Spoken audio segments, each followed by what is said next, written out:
What's good, man? Collision came on last night, the debut of the TNT AEW Collision Saturday night. I didn't get to watch the whole show, unfortunately. I was out and about, but I did see Punk's promo. Let's be honest, that's what most of us tuned in to see.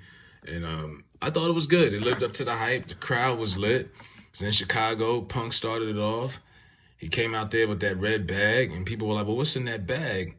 And he gets into it later on in the promo, and he's telling people, "Hey, I am who I am.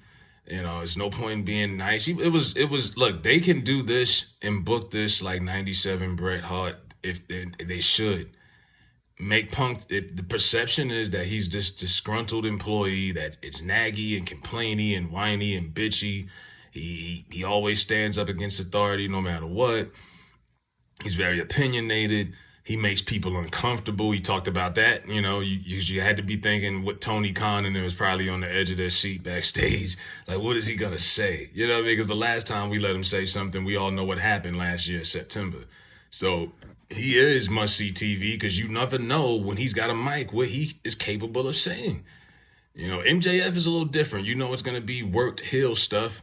I know he slapped some kid in the audience or something like that on Dynamite, but with Punk, it's a feel of authentic uncomfortableness. That's what I said, authentic uncomfortableness. And I love it, man. It's edgy. And if they book it the right way, it can work. Because look, when he was doing last year, before that rivalry with MJF, him coming out there and the fans singing his song and him just smiling, I'm just happy to be here, that was not working. Not for me, at least. I knew it was going to get old quick. It did. Rampage's ratings dropped. The interest dropped until they put him in that feud with MJF.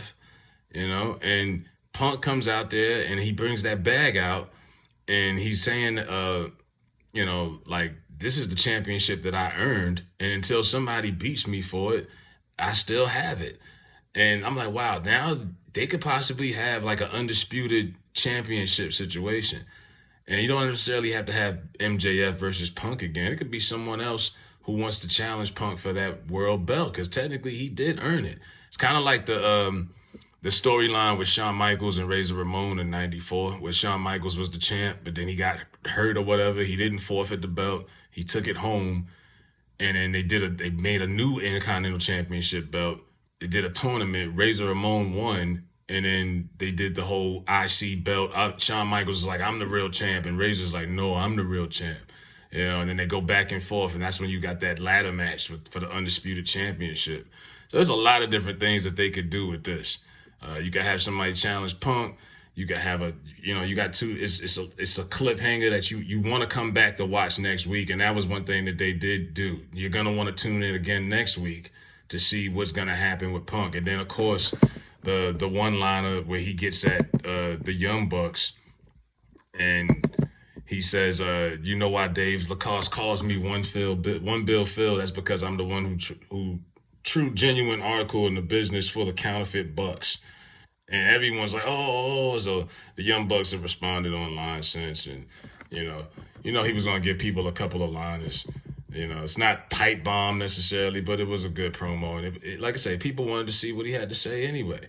And he also made up the point about it's not my fault that the wrestlers you like are just as soft as you.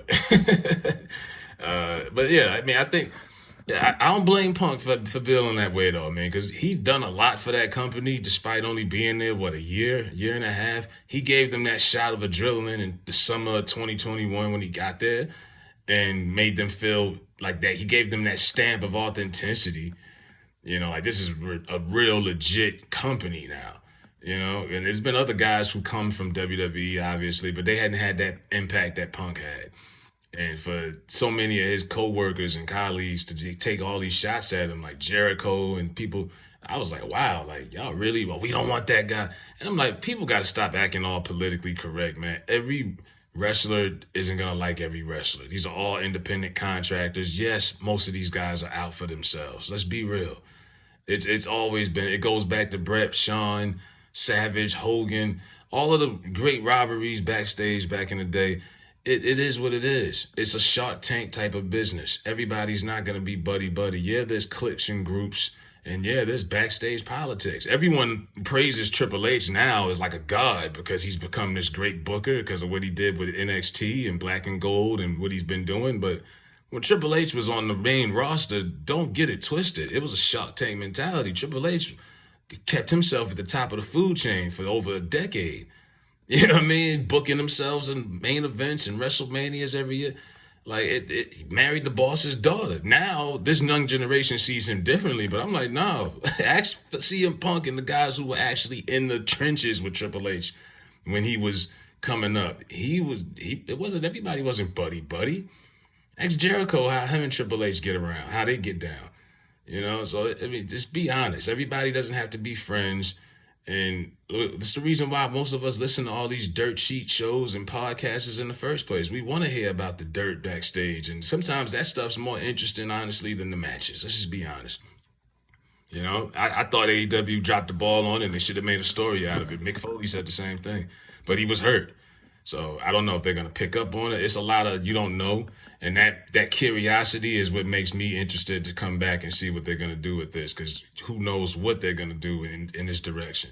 And now he got a great reaction because it was in Chicago, but they might go to New York or Detroit or LA, who knows?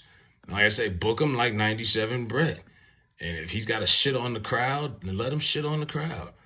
You know, and make him that angry, disgruntled employee that's just nagging, and he knows he's due respect. But the fans have gotten old. That's how they did Brett. The fans kind of altered that decision. They got tired of Brett bitching and complaining. WWE at the time seen it, and they went and reacted towards it, and that's how they got Brett. And that was Brett's greatest, to me, his best promo work ever. And Punk's always been good on the mic. So, but yeah, let me know what y'all think if y'all watched it. Punk's promo on Collision. Hit that like button. I'm out.